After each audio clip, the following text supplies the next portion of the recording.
दोस्तों अभी कुछ साल पहले ही भारत का खूब मजाक उड़ाया जा रहा था, ना सिर्फ भारत में बल्कि दुनिया भर में। और इसका कारण था भारत का एक मिशन। दरअसल भारत ने आत्मनिर्भर बनने का मिशन लॉन्च किया था और इसमें हमारा सबसे बड़ा टारगेट था कि हथियारों के मामले में यानी कि डिफेंस के मामले में हमें आत्मनिर्भर बनना है।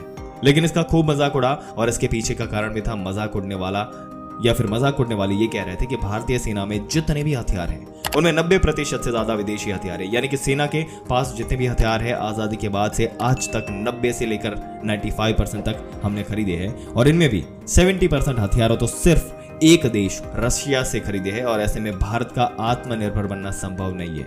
और सबसे बड़ी बात तो ये है दोस्तों कि इनमें सबसे बड़ा रोड़ा कोई देश या विदेशी कंपनी जो है, इसकी बात की जाए तो बाकी खुद भारत की सरकारी कंपनियां हैं जिन्हें भस्मासुर कहा जाता है। और भारत की डिफेंस इंडस्ट्री में ये जो है ये नाम दिया गया है क्योंकि जिस प्रोजेक्ट को ये हाथ में लेती है उसका एक सत्यानाश करती है कि ना वो फेंकने को रहता है और ना ही उसका इस्तेमाल करने का बना रहता है। जैसे कि दोस्तों तेजस लड़ाकू विमान ले लीजिए, 40 साल लगा दिए इन्होंने बनाने में और आज की कंडीशन ऐसी है कि भारतीय सेना के पास ना तो इसे बड़े लेवल पर इस्तेमाल कर सकती है और ना ही इन्हें सेना से ज्यादा देर तक बाहर रख सकती है। और ऐसे में भारत की सरकारी कंपनियों ने सेना को बीच में ही लटका दिया है और इसलिए मजाक बन रहा है कि ऐसी सरकारी कंपनियों के होते हुए भी आप आत्मनिर्भर नहीं बन सकते। लेकिन दोस्तों इस मिशन को बड़ी हिम्मत के साथ लॉन्च किया गया है। धीरे धीरे हम आगे बढ़े और आज हमने एक ऐसा कीर्तिमान स्थापित कर दिया है जिसे देखकर हौसला तो मिलता ही है। और एक दिन ऐसा आएगा कि जब हम 100% हथियार खुद ही बनाएंगे और दुनिया को भी बम्पर लेवल पर एक्सपोर्ट करेंगे।